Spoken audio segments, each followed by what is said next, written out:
The Manitoba Government and General Employees Union says there needs to be more full-time positions for home care workers and mental health practitioners. Starting this week, they're running a series of commercials highlighting the issue. They say a lot of home care workers and mental health practitioners only have part-time or casual work, and that makes it difficult to recruit and retain staff to do those jobs. Manitoba's home care workers spend each day investing in our province, in helping our most vulnerable people and their families, protecting our valued seniors, and in supporting those who need it most. Their investment keeps healthcare costs down by helping people stay healthy in their homes instead of hospitals. And they do all this with jobs that aren't regular or full-time.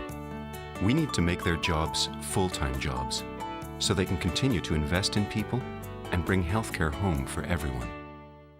When someone you care about needs a helping hand, when few options are left, your family can count on home care workers to care for seniors and our most vulnerable people. With home care, more Manitobans are able to stay healthy and in their homes. But when many home care jobs aren't regular full-time jobs, we just don't have enough workers to provide the consistent care people need. Let's make home care workers full-time and give people who need our care someone they can rely on. Good evening. We have learned jails in this province are about to get even more crowded, and it's all because of gang violence. That's the message from the province to jail guards. Lindsay Duncombe has the exclusive details for you on this story. She joins us now live. I'm at the Provincial Remand Centre, and provincial jail workers got a letter from their bosses today. Here is what it says. The provincial offender count continues to rise with recent gang activities in Winnipeg and the harder stance in the media. We are anticipating the count will not decrease but increase. And tonight, people, the union who represents jail workers, are worried about their safety. They've carried this burden now since 2005 of increased populations, and that burden is starting to show on my correctional officers. Mr. Wolfert, can you tell me, how have the correctional officers been dealing with the issue of overcrowding in Manitoba's jails? Well, I think the correctional officers have been dealing with it in a very professional manner. They've been working above and beyond the call. They're doing a fantastic job under very, very trying circumstances. And now, can you describe to me what some of those circumstances are, then? Well, the capacity, they're working in a system province-wide that is about 500 inmates over capacity currently. Good evening. Thank you for joining us. A riot at the Brandon Correctional Center took 4 hours to bring under control. Inmates caused significant damage to 2 subunits inside the jail. The building was very heavily damaged. There was doors ripped right off, holes in walls. They'd went from one area to another area so they could all be together. The fear that I saw in the staff's eyes almost made me cry. The union representing corrections officers wasn't surprised by the riot either.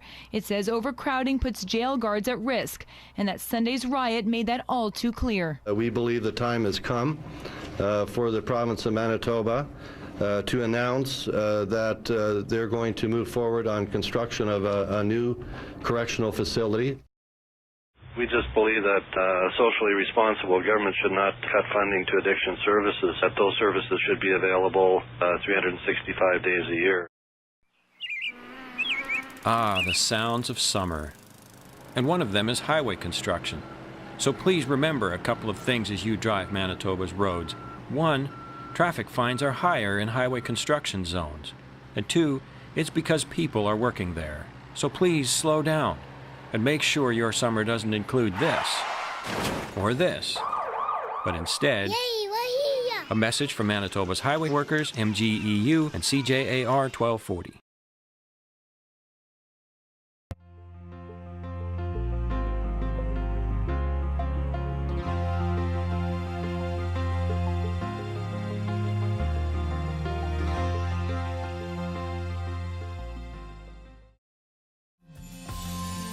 An independent rating agency has given the programs and staff at the Manitoba Developmental Centre a grade of 98% for outstanding service to its clients. Portage La Prairie can be proud that MDC provides valuable services to vulnerable people and their families. Congratulations to the MDC staff. And thanks for always being there, providing a great quality of life in a safe and caring atmosphere. A message from MGEU. And a battle may be brewing between the NDP and public sector unions who will see wages frozen. We've got about 600 vacancies within government currently. And I would ask the minister what jobs and what services are going to be cut. Most of the departments are already at 4% vacancy rates. So I'd like to ask the minister, where is she going to cut services? I would ask the minister what jobs and what services are going to be cut if they're going to come to the bargaining table and take that position with us. He makes sure Manitoba communities are safe from spring flooding. They help keep our streets safe and our youth out of gangs. He protects our drinking water from E. coli and other harmful bacteria. He connects Aboriginal communities to skilled trades and rewarding careers. She gives Manitoba families their summer adventure every year. This is your province, and these are the people who keep it healthy and strong. She protects your forests and wildlife every summer. His inspections help keep you safe in your workplace. Her advice helps pork producers grow their business and our economy. He stabilizes patients and gets them to the specialized care they need. They help families in crisis and make sure children are safe. This is your province, and these are the people who keep it healthy and strong. We're here because we've been without a contract for more than a year, or close to a year, I guess. And it seems that the management is bargained in bad faith, in that the original deal went lower and lower and lower. The wage that we get compared to what people in the industry get is less. We get a lesser wage compared to high school teachers, and I think people comparing the workload and the wages just doesn't add up. Colleges produce taxpaying consumers in their graduates, and we help Manitoba's economy, and our staff deserve a fair raise. And I seriously hope the management and the province really want to sit down with us, and let's negotiate a long-term plan for training these young people that are coming here. We want to be treated fair, so give us fairness.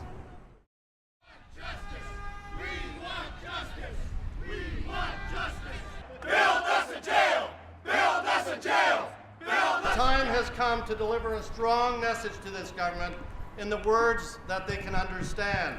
Manitoba's justice system is broken. Yes. We need to work creatively in partnership to get it fixed. Paramedic Chris Broughton on ambulance shortages in Winnipeg.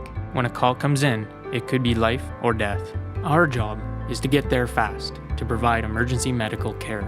You may not think about us getting there in time until you're calling 911. But we can't stop thinking about it, because right now our city doesn't have enough ambulances. Paramedics want to solve the problem, and we hope we can count on your support. A message from Winnipeg's paramedics, MGEU. Visit ambulanceshortage.ca to find out more.